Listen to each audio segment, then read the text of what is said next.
নোয়াখালী মানুষ তো আরো আগে বেঁকেছে হেতারা তো চায় হারে না দেখে দৌড়ি ওবায়দুল কাদের গের হেতার গলা টিপি টোটা চিপি ধরি করতে দে তুই আয় হলে এনে আঙুরে ভোট দানের অধিকার দে হেতারে হিসালে খাড়াইতে আয় হেতারই ডাল্লাই হেতার কেন্দ্রে তার ভোট দিতে যায় না হেতার সরম বরম আছে কোনোদিন বেনজির দুর্নীতি করে এটা বলতে পেরেছেন বলেছেন। আসসালামু আলাইকুম দর্শক, দেশ ও দেশের বাইরে থেকে যারা এই মুহূর্তে আমার ভিডিও ওপেন করেছেন সবাইকে অসংখ্য অসংখ্য ধন্যবাদ। দর্শক, প্রথমেই আপনারা শিরোনাম দেখবেন। শিরোনামে বর্তমানে বাংলাদেশের যে আইকন ব্যক্তি সে হচ্ছে ওবায়দুল কাদের, আওয়ামী লীগের। ওনাকে বিএনপির এক নেত্রী এবং এক নেতা দুইজনে ইচ্ছা মতো ঝাড়লেন এবং বললেন উনি একটা বেয়াদ্দব। ওনাকে মাননীয় প্রধানমন্ত্রী নিয়ে এসছে ধার করে নিয়ে এসে ওনাকে এই ধরনের কথা বলাচ্ছে। এই ধরনের যুক্তিগতা ছাড়া কথা বলা কতটা অনলাইন জগতে এসে বিশেষ করে স্বাধীনভাবে একটা মানুষ কথা বলার মধ্যে একটু তারতম্য থাকা উচিত। মাননীয় প্রধানমন্ত্রীকে নিয়ে বারবার নাম বিগড়িয়ে বলছেন শেখ হাসিনা শেখ হাসিনা, এই জিনিসটা কতটুকু আপনাদের কাছে যুক্তিসঙ্গত হয়েছে? চলুন আমরা এক সাধারণ জনগণের প্রতিক্রিয়া দেখি। বাজেট নিয়ে উনি কিভাবে কথাগুলো বলছে শুনে আসেন। কেন আগে চাউল ছিল 12 টাকা কেজি, এখন চাউল কিন্তু 90 টাকা কেজি। আগে তেল কিনতাম আমরা 32 টাকা কেজি, এখন তেল কিনি 220 টাকা কেজি। আগে পেঁয়াজ কিনতাম 8 টাকা 5 টাকা কেজি, এখন পেঁয়াজ কিন্তু 100 টাকা কেজি। আগে কাঁচামরিচ কিনতাম 20 টাকা কেজি, এখন কাঁচামরিচ কিন্তু 1000 টাকা কেজি। এই কোন দেশের সরকার? এই কোন কালোবাজারি? এই কোন কালোবাজারি? আমি জানতে চাই এই শেখ হাসিনার কাছে, আমি জানতে চাই কাউয়া কাদের কাছে, আমি জানতে চাই হাসান মাহমুদের কাছে। তোমরা যে বড় বড় কথা বলো দেশের উন্নয়ন হচ্ছে, কিসের উন্নয়ন করছো? কাঁচামরিচ 1000 টাকা কেজি, এই উন্নয়ন। চাউলের কেজি 100 টাকা কেজি, এই উন্নয়ন। গরু মাংস 1000 টাকা কেজি, এই উন্নয়ন। বিএনপির সরকারের আমলে ছিল 60 টাকা গরুর কেজি, 60 টাকা। ছেলে মেয়ে ভাই বোনদেরকে নিয়ে খুব সুন্দরভাবে খাইতে পারতাম। এখন আমরা তো গরু মাংস দূরে থাক, মুরগির ঠ্যাঙের কাছেও যাইতে পারি না। কেন? এই যে আমরা কি বাংলাদেশের সরকার নয়? ওই আওয়ামী লীগ, যুবলীগ, ছাত্রলীগ, মহিলা লীগ, শ্রমিক লীগ, হকার্স লীগ, এরাই তোমার মানুষ। আমরা বাংলার জনগণ কোনো মানুষ নয়, আমরা রিক্সা শ্রমিক কোনো মানুষ নয়, আমরা গার্মেন্টস শ্রমিক কোনো মানুষ নয়, আমরা মোটর শ্রমিক কোনো মানুষ নয়। তাহলে তুমি কার ভোটের অধিকারের সরকার? কার ভোটের অধিকারের? তুমি রাতের ভোটের অধিকারের সরকার। কালো রাত্রে ভোট করো, দিনের ভোট রাত্রে করো, এই সরকার।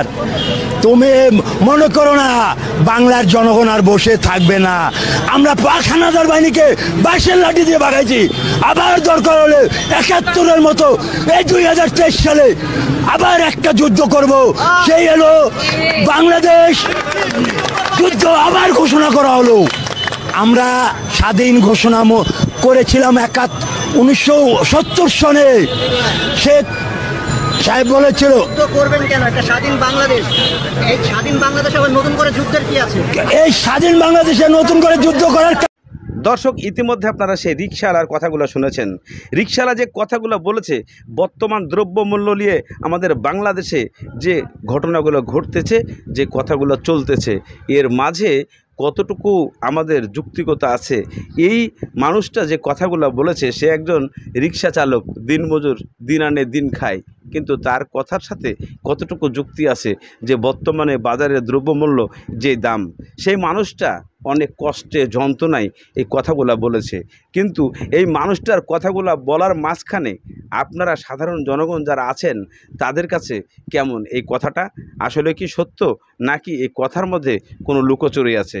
এই কথাটা কতটুকু বাস্তবতা রূপ ধারণ করেছে, যে কথাটা আপনার আমার সবার মনে কতটুকু দাগ কেটেছে যে এই মানুষটা এই কথাগুলো বলছে? এবার চলুন সেই বিএনপির নেত্রীর কিছু কথা আমরা শুনে আসি, সে কি বলছে ওবায়দুল কাদেরকে নিয়ে, যা অবাক। নোয়াখালী মানুষ তো আরো আগে বেঁকেছে হেতারা তো চায় হারে না দেখে দৌড়ি ওবায়দুল কাদের গের হেতার গলা টিপি টোটা চিপি ধরি করতে দে তুই আয় হলে এনে আঙুরে ভোট দানের অধিকার দে হেতারে হিসালে খাড়াইতে আয় হেতারই ডাল্লাই হেতার কেন্দ্রে তার ভোট দিতে যায় না হেতার সরম বরম আছে। ধন্যবাদ। হেতে তো আচরণ করবে, হেতারা হাসিনা টোকে টাকায় আনছে নোয়াখালী তুন ইয়ালে হেতে আচরণ করেন।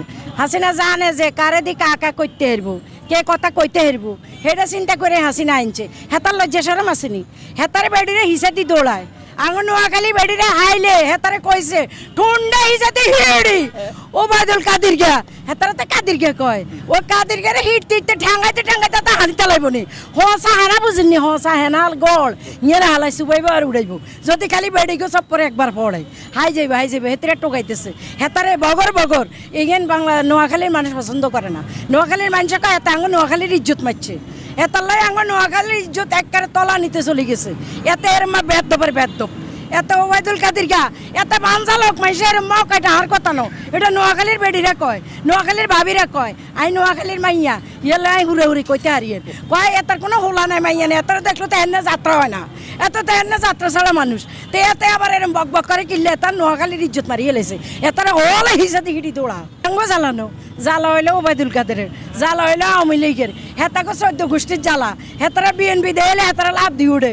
হেতারা শেরপা দিয়ে উঠে হেতার বাবরে ইয়েন দিনই আইলো বাবরে ইয়েন দিনই ধরলো বিএনপি চোখ মারলেও দেয় বিএনপি চোখ বন্ধ করলেও দেয় বিএনপি কিরব জ্বালাকা হেতাগো মানে এটা তার কইতে হারে না ইয়েলে এটা ওই বিএনপির উপরে চাপাই দেয় আরই এটা হলো মূল কথা ওই যে কাউ একাগুর কথা এত কইতে আসি হেতারা আঙুন নোয়াখালী এক এক কাউ একাগু হেতারে কাগু কয় বুঝছি না আঙুন নোয়াখালী কাকারে কাগু কয় আরই তো এই লগে হেতারেও কাগু কয় তো হেতে তো এগিন কইবে হেতা আবল তাবল বইকবো হেতার মাথা তাসিরা তো তার তো ঠিক নাই হুড়ে হুড়ে হেতা তার যদি ভালো থাকতো তা এত ভালো ভালো কথা কইতো একজন মহাসচিব একটা দলের মহাসচিব বলে হেতে এর উল্টা পাল্টা কথা কয় কেন মহাসচিব আমাকে দেখেন না কত জনপ্রিয় তোর মহাসচিব সেই জনপ্রিয় মহাসচিবের লগে হেতার কোনো তুলনা আছে না হেতা কোনাই আর আমগো মির্জা ফখরুল ইসলাম স্যার কোনাই রাইতে দিনে ডিফারেন্স সুতরাং তারেক রহমানের দেখলে এত শেরপাদি উঠে হেত কেন ওরা আওয়ামী লীগ তো শেরপাদি উঠে হেতারা রাইতে ঘুম যায় না হাসিনা দেয় না তাহাজুতের নওয়াজ লাই হেতি নওয়াজ হড়ন লাই হেতি যায় না মজুজি খায় না খুঁজি খায় না তো হেতারা এরম ভাই হেতারা তারেক রহমানের ভয় তো পাইব তারেক রহমানের অপনেতৃত্ব কিনলে কয় তারেক রহমানের নেতৃত্বই গুডউইল নেতৃত্ব সেই জন্যেই ভয় পায় নাহলে তারা এত ভয় পাইতো না ভাই কইলাম না কাউয়া কাকু তো কোনো কাম নেই খাই আর অঞ্জায় আবার সিঙ্গাপুরে উঠছে বাংলাদেশ বলে সিঙ্গাপুরের থেকে বেশি উন্নয়ন করছে তাই হাতে আবার সিঙ্গাপুরে যাই সিটিহলির কিনলে হাতে বাংলাদেশে না চিকিৎসা নিব আর কি কইছেন একটা জানি বিএনপি হতাশ ও বিএনপি হতাশ না হেতারা হতাশ দর্শক ইতিমধ্যে আপনারা সেই নেত্রীর কথাগুলো শুনেছেন উনিও কিন্তু নোয়াখালীর এই নোয়াখালীরই মেয়ে কিন্তু ওবায়দুল কাদের সাহেবও হচ্ছেন নোয়াখালীর কিন্তু নোয়াখালীর মেয়ে হয়ে নোয়াখালীর মানুষকে এই ধরনের কথাবার্তা বলা কতটা যুক্তিগতা কিন্তু এখানে নোয়াখালী হলে কি হবে দুইজন দুই দলের সাধারণত বিএনপি এখন যারা নেতা যারা আছে তারা যে ধরনের কথা ওবায়দুল কাদের সাহেবকে বলছেন এগুলো কতটুকু যুক্তি কেন এই ধরনের আচরণ করা হচ্ছে দর্শক আমি একটা জিনিস বলতে চাই তারা ক্ষমতায় আছে তারা ক্ষমতায় নাই এটাই পার্থক্য আর সেই সূত্র ধরেই আজকে ওনার মুখে যা আসছে তাই বলছে এটা কতটুকু যুক্তি এটা কি ন্যায় নাকি অন্যায় আপনারাই কমেন্টের মাধ্যমে লিখবেন এবং বিএনপির এই নেত্রীর কথাগুলা মানে কতটুকু সঠিক এবং কতটুকু যুক্তিপূর্ণ কথা উনি বলেছেন আপনারা অবশ্যই বিবেচনা করে এই জিনিসগুলোর উত্তর দেবেন বিশেষ করে এসেই আপনারা হুট করে একটা ব্যাড কমেন্ট করে দিবেন না আগে ভিডিওটা দেখবেন জানবেন বুঝবেন তারপরে একটা কমেন্ট করবেন তাহলে সেই কমেন্টের রিপ্লাই আমরা সঠিকভাবে দিতে পারবো কেননা একজন মানুষকে নিয়ে হুটহাট একটা কমেন্ট করে বসে থাকেন যে কমেন্টটার কোনো মূল্য হয় না অর্থাৎ বিশেষ করে এই যে বিএনপির যে নেত্রী উনি যে কথাগুলো বলেছে তার কথার মধ্যে অনেক কিছু লুকিয়ে আছে এবং প্রকাশ্য ওবায়দুল কাদেরকে নিয়ে এই ধরনের কথা বলেছেন বিশেষ করে ওবায়দুল কাদের সাহেব উনি একজন দলের সাধারণ সম্পাদক হিসাবে তাকে কথা বলা যায় এছাড়াও ওনার আরও পদ আছে এই এত বড় একটা পদের মানুষকে এইভাবে তুচ্ছ তাচ্ছিল্য করে কথা বলা এটা কতটুকু যুক্তি দর্শক আপনারা অবশ্যই কমেন্টে জানাবেন আজকের মতো এখানেই শেষ করছি ভালো থাকুন সুস্থ থাকুন দেখা হবে পরবর্তী ভিডিও